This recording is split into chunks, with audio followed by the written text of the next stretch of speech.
మళ్ళీ మళ్ళీ ఇలా రావాలి, పూజకు పనిచేయని నా మొగుడిని ఇలా ఏడిపించాలి, అలాగ దేవుడు దండం పెట్టుకున్నా కదా, నన్ను దీవించు అని కదా అని చెప్పి దర్శనం మాటలు సరైన షాక్ అవుతుంది, బాధపడుతూ ఉంటుంది. కాదండి, మీరు నా మూలంగా పడుతున్న ఈ మానసిక బాధ నాకు చాలా కష్టంగా ఉంది, అదే నేను స్వామికి చెప్పుకుంటున్నా అని చెప్పేశారని అనగానే, ఏం సైకో ఆడ విషయం పెట్టి చంపాలనుకున్నావు, అక్కడ బతికాననే కదా ఇలాంటి పిచ్చి పిచ్చి మాటలు మాట్లాడుతూ నేను బుర్ర బదిలిచ్చావని చెప్పేసా కదా, నువ్వు ఇలాగ కావని చెప్పి పెట్టుకొచ్చావు దర్శన్ అనగానే, అయ్యో ఎందుకండి మీరు లేనిపోని అని ఊహించుకుంటూ ఉంటారు.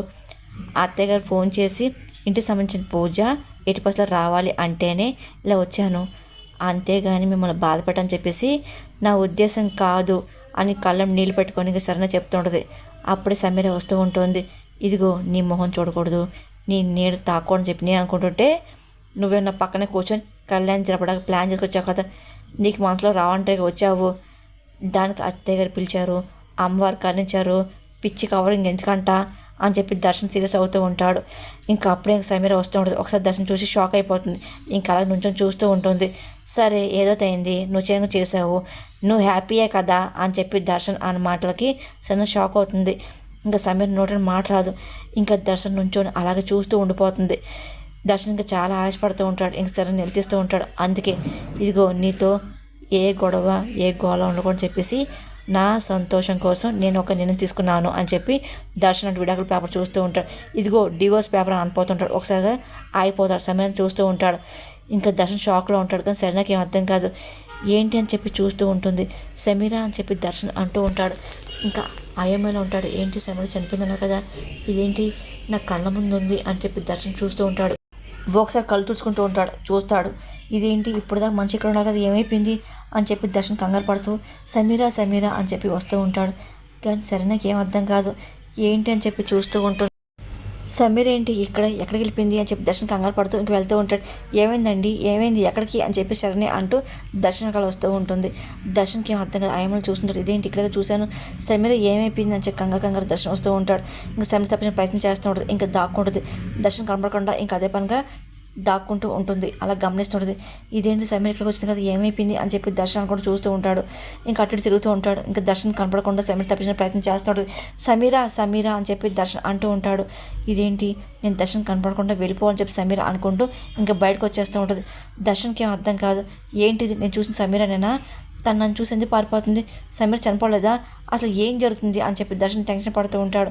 ఇంకా ఏమైనా అటు తిరుగుతూ ఉంటాడు. ఈలోగా సమీర అటువైపుగా వచ్చి ఇంకా ఎవరు చూడకుండా సమీర ఫోన్ తీసుకొని కాల్ చేస్తుంది. అప్పుడే అనన్య చూస్తూ ఉంటుంది. ఇదేంటి సమీర కాల్ చేస్తుంది అని చెప్పి, ఇదేంటి ఏమైంది, ఓ శ్రీరామనవమి శుభాకాంక్షలు చెప్పడాక అని అనన్య అనుకుంటూ ఫోన్ లిఫ్ట్ చేసి సమీరని అడుగుతుంది. అనన్య దర్శనం చూశాడు అని చెప్పి సమీర అనగానే అనన్య షాక్ అవుతూ ఉంటుంది. ఏంటి నువ్వు చెప్తున్నావు, ఏమైంది, దర్శనం నించోవడం ఏంటి అనన్య అనగానే, అవును అనన్య నేను జరుగుతుంది చెప్ప అనుకోలేదు. సమీర అనగానే, ఏ సమీర నువ్వు ఎక్కడున్నావు, దర్శన్ ఎక్కడ చూశాడు అని అనన్య అనగానే, అంటే ఈరోజు శ్రీరామనవమి కదా, దర్శన్ బాగుండాలని చెప్పేసి నేను రామానికి వచ్చాను అనన్య అని చెప్పి సమీర జరిగిన విషయం చెప్తుంటుంది. ఇంకా అనన్య షాక్ అయిపోతుంది, భయపడుతూ ఉంటుంది. ఏంటి, అయ్యో సమీర నీకేమైనా పిచ్చా వెర్రా, నీకు చెప్పింది ఏంటి, నువ్వు చేసేది ఏంటి, నేను బయట రావద్దు, దర్శన్ కంట పడొద్దని నేను చెప్తే ఇప్పుడు వచ్చి కనపడని చెప్పేసి భగవద్గీతలో గంటసాల రేంజ్లో చెప్తే ఆ మాటని ఏంటి ఇంత లైట్ తీసుకుంటావేంటి, ఒక్క వారం నువ్వు హౌస్ అరెస్ట్ అవ్వలేవా, ఉండలేకపోతున్నావు ఏంటి, నువ్వు చచ్చిపోవడానికి కారణం సరేనే అని చెప్పేసి దర్శన్ నమ్మేశాడు. కాబట్టి ఆ మూడు పిల్లల మధ్య దూరం జరగడానికి బలమైన కంటెంట్ నాకు దొరికింది కదా, ఇప్పుడు ఆ కంటెంట్ నువ్వే నాశనం చేసేలా ఉన్నావు కదా అని చెప్పి అనన్య కానీ, సారీ అనన్య నేను ఇలా అవుతుందని చెప్పేసి అనుకోలేదు, చెప్తున్నాను కదా అని చెప్పి సమీర కానీ, అనుకోవాలి ఇంకో నమ్మించాలి, నాటకాలు ఆడాలి అనుకున్నప్పుడు ఒళ్ళు దగ్గర పెట్టుకొని చెయ్యాలి అని చెప్పి, సరే ఇదిగో మాట చెప్పి అన్నని చెప్పి తప్పుగా అనుకోకు, ఇదంతా చేసేది నీ జీవితం కోసమే కదా, నువ్వు దర్శన్ కలకాలం హ్యాపీగా బతకడం కోసమే కదా అని అనగానే, నాకు అన్నీ తెలుసు, దర్శనం చూసని చెప్పేసి చెప్పాను కదా, తను కాసేపట్లోనే దర్శనం కనిపించకుండా నేను తప్పించుకున్నాను, కానీ తను నేను కనపడకుండా వచ్చాను అని చెప్పి సమయం కానీ, సరే ఇప్పుడు కానీ జాతకుండు, దర్శన్ అలాగే సరైన మధ్య ఉన్న గ్యాప్ని చాలా బాగా దూరం అయింది, అతి తొందరలోనే విషయం విడాకుల దాకా వచ్చేసింది, ఒక్కసారి వాళ్ళు విడిపోయారే అనుకో, ఆ తర్వాత నీ లైఫ్ని దర్శన్తో ఎలా సెట్ చేయాలో నేను చూసుకుంటా సరేనా అని చెప్పి అన్న అంటూ జరిపింది. వెంటనే వెళ్ళిపో అని చెప్పి అన్న అంటూ ఫోన్ పెట్టేస్తుంది. ఒకసారి షాక్ అయిపోతుంది. సమీర అన్న చెప్పినట్టు ఇంక వెళ్ళిపోతుంటుంది. ఎదురుగా ఆనంద ఉంటుంది. ఇదేంటి వినిసిందా ఏంటి అని చెప్పి అన్ననే భయపడుతుంటుంది. ఏంటి ఎవరిని వెళ్ళిపోమంటున్నావు ఆనంద అనగానే, నేనా అంటే నేను ఎవరోలే అంటే మా ఫ్రెండ్ అత్తయ్య గారు అని చెప్పి అన్ననే భయపడి చెప్తుంటుంది. కానీ ఆనంద డౌట్గా చూస్తూ ఉంటుంది. అంటే నేను గుడి ఉన్నాను కదా, కానీ వస్తానంది, కానీ సీతారాం కళ్యాణ్ జరిపేసి వెళ్ళిపోతాను, ఎండలో రావడం ఎందుకులే అని చెప్పేసి నేను ఇంటికి వెళ్ళిపోమంటున్నా అంతే అని అనన్య అనగానే, ఈ మాట కూడా అబద్ధం చెప్పేసి నీ మొహం చూసి తెలిసిపోతుంది అని చెప్పి, అనన్య నువ్వేదో పెద్ద విషయం దాస్తున్నావు కదా, ఆ చెమటలో నీ టెన్షన్ చూస్తే అర్థమవుతుంది అని ఆనందంగా, అత్తయ్య గారు ఏంటి సమ్మర్ అన్నాక చెమట పట్టదా ఏంటి, ఇదిగో అయినా నేను అసలు టిఫిన్ చేయలేదు కాబట్టి నీరసంతో ఇలా వేడెక్కుతుంది అంతే, ఆ మాత్రానికి మీరు ఏదో ఊహించుకుంటారు ఏంటి అని అనగానే, నేను ఏ విషయాన్ని నా మనసు క్లారిటీ లేకుండా ఏం ఊహించుకోను అనన్య, సరైన విషయాన్ని కుట్రలు ఇదిగో నువ్వు చేస్తున్నావు కదా అందుకే నీకు ఇలా టెన్షన్ బాగా స్టార్ట్ అయింది అని చెప్పి ఆనంద డౌట్ పడుతూ, ఇదిగో ఇదే వాస్తవము, నువ్వెన్ని కథలు చేసినా డ్రామాలు చేసినా ఏది నీ మొహంలో దాచడంలే అనన్య, నాకు చాలా బాగా అర్థమవుతుంది, ఎందుకంటే మంచి ఎక్స్ప్రెసివ్ ఫేస్ కదా నీది, చూడు నీ చెల్లికి అన్యాయం చేయడానికి నువ్వెన్ని శుద్ధ ప్రయత్నం చేసినా అది ఆదిలోనే ముగిసిపోతుంది, ఎందుకంటే నా కోడలు వెనక కొండంత అండగా నేను అని చెప్పి మర్చిపోవద్దు అని చెప్పి దర్శన్ సరణ విడగొడ్డాకి నువ్వు చేసే ప్రయత్నాలు ఎలా తిప్పుకొడ్డాకో చెప్పడాకే వద్ద చేత నేను కళ్యాణ్ జరిపించాను కదా, శాంపిల్ ఎలాగుంటుందో చూపించాను కదా, ఇక మీద నేనేంటో నేనేం చేస్తానో నువ్వు ఊహించలేవులే అని ఆనంద వార్నింగ్ ఇచ్చి వెళ్ళిపోతుంది. ఆనంద భైరవి నువ్వు నాతో ఎన్ని ఛాలెంజ్ విసినా దర్శన్ సరణ విడగొట్టే వరకు నా పట్టు విడిచేదే లేదు, నేనేంటో చూపిస్తా అని చెప్పి అన్న చాలా ఆవేశంగా మాట్లాడుకుంటూ ఉంటుంది. ఆ తర్వాత సమీర ఎవరి కంపకుండా వెళ్ళిపోతుంది. ఒకసారి చూసి షాక్ అయిపోతుంది. నిజంగా దర్శన్ ఉంటాడు. దర్శన్ చూసి ఇంకా భయపడుతూ ఉంటుంది. దర్శన్ చాలా సంతోషపడుతుంటారు. అది అని చెప్పి సమీర అనుభవుతుంది. ఏంటి సమీర నువ్వు బతికే ఉన్నావు అని చెప్పి దర్శన్ చాలా సంతోషంగా సమీరను చూస్తూ అసలు ఏం జరుగుతుంది, అసలు ఏంటి ఇదంతా అని చెప్పి దర్శన్ అంటూ ఉంటాడు. అంటే అది అని చెప్పి సమీర అనగానే, నువ్వు చచ్చిపోయినట్టు ఎందుకు నాటువాడు చెప్పు అని చెప్పి దర్శన్ చాలా కోపంగా సమీరని లాగి పెట్టి కొడతాడు. ఇంకా సమీర ఇంకా అలాగే చూస్తూ ఉంటుంది, బాధపడుతూ ఉంటుంది, ఏడుస్తూ ఉంటుంది. ఎందుకు నాతో ఆటలాడుతూ పారిపోతున్నావు, ఎందుకు నాతో చావు నాటకం, ఎందుకు మాట్లాడు చెప్పి దర్శన్ నిలదీస్తూ ఉంటాడు. సమీర ఏడుస్తుంటుంది. నువ్వు చనిపోయావని చెప్పి తెలిసినప్పుడు నా బతుకు ఏమైపోతుందో అసలు ఎలా పోతుందో నీకు తెలుసా, ప్రేమ పిచ్చితో నాలో నేను ఎంత చిత్రవద అనిపిస్తుందని తెలుసా, నా గుండె అసలు ఎంత బాధపడుతుందో అది కేవలం నాకు మాత్రమే తెలుసు అని చెప్పి దర్శన్ బాధపడుతూ ఏడుస్తూ ఉంటాడు. నేను ఇంత నరకం చూస్తుంటే నువ్వు నాతో డ్రామాలు ఆడతావా, నన్ను ఇంకా ఇంకా పిచ్చోని చేస్తావా దర్శనంగానే, అలా అనుకో అని చెప్పి సమీర అనగానే, అలా అనక ఏం చేయాలి కాదా ఏంటి అని చెప్పి, లేకపోతే ఈ నాటకాలు ఎందుకు చెప్పు, ఎందుకు చనిపోయని చెప్పి నమ్మించావు, ఎవరిని ఆడిస్తున్నారు, ఇదంతా చేసింది ఎవరు చెప్పు, ఎవరు చేసినారు చెప్పు మర్యాదగా అని చెప్పి దర్శన్ అంటూ అరుస్తూ ఉంటాడు.